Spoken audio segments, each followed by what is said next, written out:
ये आकाशवाणी रायपुर है। छत्तीसगढ़ी समाचार बुलेटिन के संग संध्या तिवारी के जय जोहार। अब सुनो आज के प्रमुख समाचार। राष्ट्रपति रामनाथ कोविंद अंतर्राष्ट्रीय दिव्यांगजन दिवस में राष्ट्रीय पुरस्कार दिन।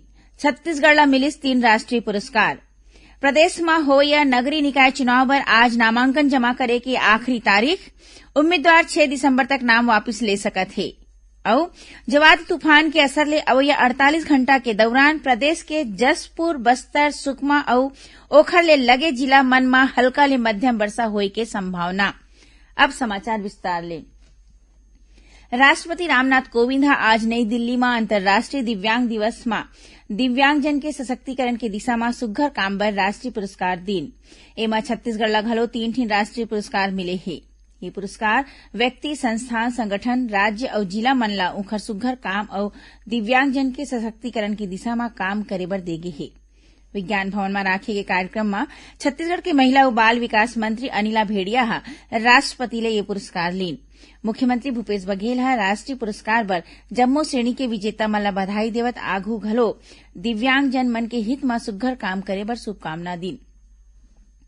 खबर के मुताबिक बेस्ट ब्रेल प्रेस के श्रेणी में बिलासपुर में समाज कल्याण विभाग डहर ले चलत ब्रेल प्रेस ला सुघ्घर काम बर पुरस्कार मिलिस। उन्हें स्थानीय निकाय के श्रेणी में नवा रायपुर अटल नगर विकास प्राधिकरण ला विकलांग मनखे बर अवरोध मुक्त वातावरण के निर्माण ला उत्कृष्ट काम बर पुरस्कृत करेगिस।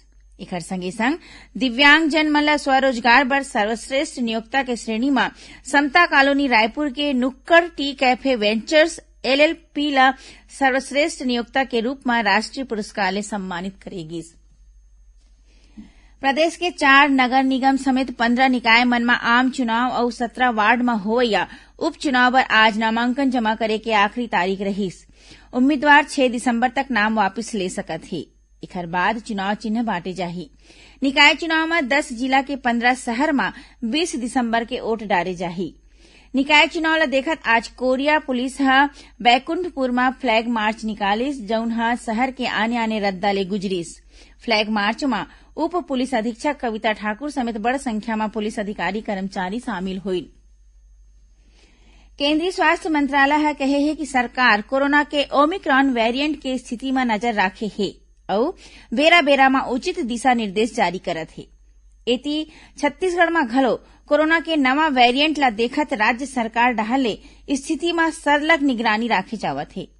कैबिनेट मंत्री रविन्द्र चौबे बताइन है कि छत्तीसगढ़ में अभी तक कोरोना के नवा वेरिएंट के एकोठिन मामला आघू नहीं आए हैं। फिर स्वास्थ्य विभाग डहले एला लेके पूरा तैयारी करे जावत है। स्कूल मन ला खोले ला लेके ओमन कहीन है कि स्थिति ला देखत एखर ऊपर विचार करे जाही।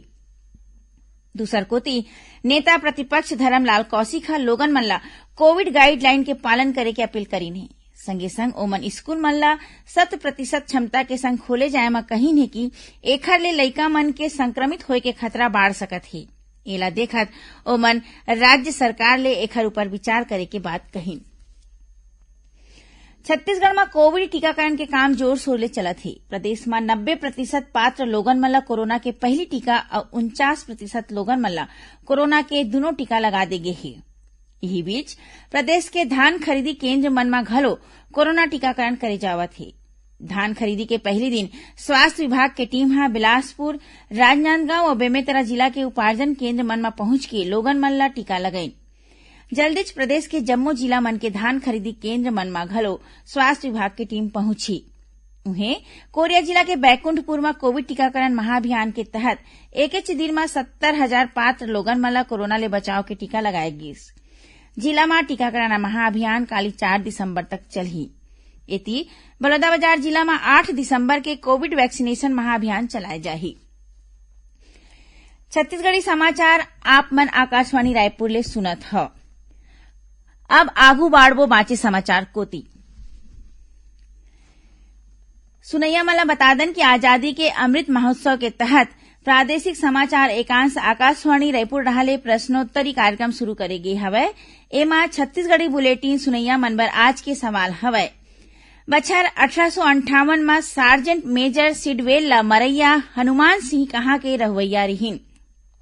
एक घमऊ सुन लो। बछर 1858 में सार्जेंट मेजर सिडवेल ल मरैया हनुमान सिंह कहा के रवैया रहीन। श्रोता मन ह अपन जवाब ईमेल आईडी raipursawl@gmail.com में या फोन नंबर 9424208182 में एसएमएस के माध्यम ले भेज सकत हे।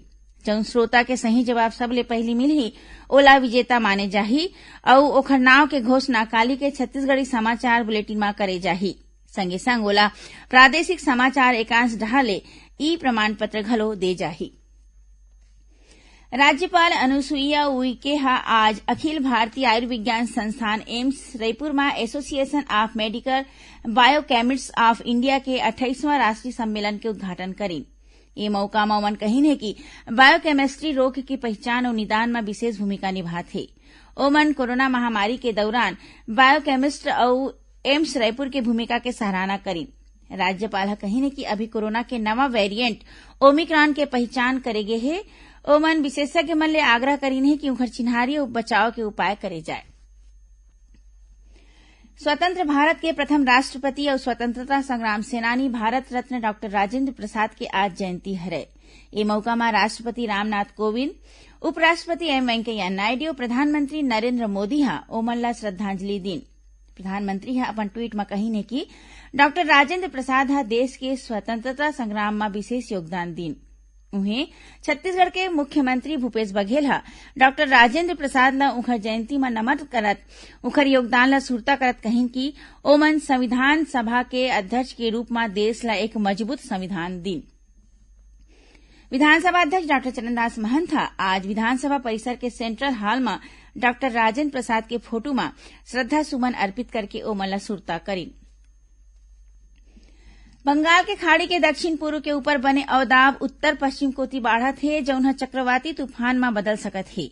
ये तूफान के काली बिहिया तक उत्तर आंध्र प्रदेश और दक्षिण ओडिशा ले पश्चिम मध्य बंगाल के खाड़ी तक पहुंचे के संभावना है। जवाद तूफान के असर छत्तीसगढ़ के कुछ एक हिस्सा में घलो देखे बर मिलत हे। मौसम विभाग ले मिले खबर के मुताबिक ये तूफान के असर ले अवैया 48 घंटा के दौरान प्रदेश के जशपुर, बस्तर, सुकमा और ओखर ले लगे जिला मन में हल्का ले मध्यम वर्षा होए के संभावना है। संगे संग न्यूनतम तापमान में घलो बढ़ोतरी होए के आसार हवय। यही बीच जवाद तूफान ला ध्यान में राखत रेलवे ह दक्षिण पूर्व मध्य रेलवे ले होके जवैया कुछ एक गाड़ी मन के अवई जवई ला रद्द कर दे हे। एखर सेती रायपुर रेल मंडल के कुछ एक ट्रेन घलो नहीं चलही। काली 4 दिसंबर के रायपुर विशाखापट्टनम रायपुर एक्सप्रेस और विशाखापट्टनम अमृतसर हीराकुंड एक्सप्रेस रद्द रही। उन्हें 5 तारीख के पुरी बलसाड़ एक्सप्रेस घलो नहीं चलाए। प्रदेश में किसान मन ले समर्थन मूल्य में धान खरीदी के शुरुआत होए के संगे संग समिति मन ले धान के उठाव घलो शुरू हो गए हे। धान खरीदी के तीसरा दिन आज बिलासपुर, रायपुर, दुर्ग, राजनांदगांव, जशपुर और रायगढ़ समेत कई जिला मन में समिति मन ले धान के उठाव करे जाए के खबर है। उन्हें धान खरीदी शुरू होए के 2 दिन में राज्य में करीबन 2,36,000 मीट्रिक टन धान के खरीदी करे गे हे। ये दौरान 77,000 ले ज्यादा किसान मन ह अपन धान बेचे हे। धान खरीदी के मामला में राजनांदगांव जिला पहले स्थान में हवय। यहां अब तक 28,000 मीट्रिक टन ले ज्यादा धान के खरीदी हो गए हे। यही बीच किसान मन के सुविधा ला ध्यान में रखत प्रदेश के आने आने जिला में 16 ठीन अउ नवा धान खरीदी केंद्र खोले जाही। एमा कांकेर, बेमेतरा, दुर्ग, बलरामपुर, रामानुजगंज, बालोद, राजनांदगांव, बस्तर, नारायणपुर, कोरिया, कोंडागांव, महासमुंद जिला शामिल हवय। आखिर में प्रमुख समाचार एक घाव फेर। राष्ट्रपति रामनाथ कोविंद अंतर्राष्ट्रीय दिव्यांगजन दिवस में राष्ट्रीय पुरस्कार दिन छत्तीसगढ़ ला मिलिस 3 राष्ट्रीय पुरस्कार। प्रदेश में होवैया नगरीय निकाय चुनाव बर आज नामांकन जमा करे के आखिरी तारीख। उम्मीदवार 6 दिसंबर तक नाम वापस ले सकत हे। और जवाद तूफान के असर ले अवैया 48 घंटा के दौरान प्रदेश के जशपुर, बस्तर, सुकमा और ओखर ले लगे जिला मन में हल्का ले मध्यम वर्षा होए के संभावना।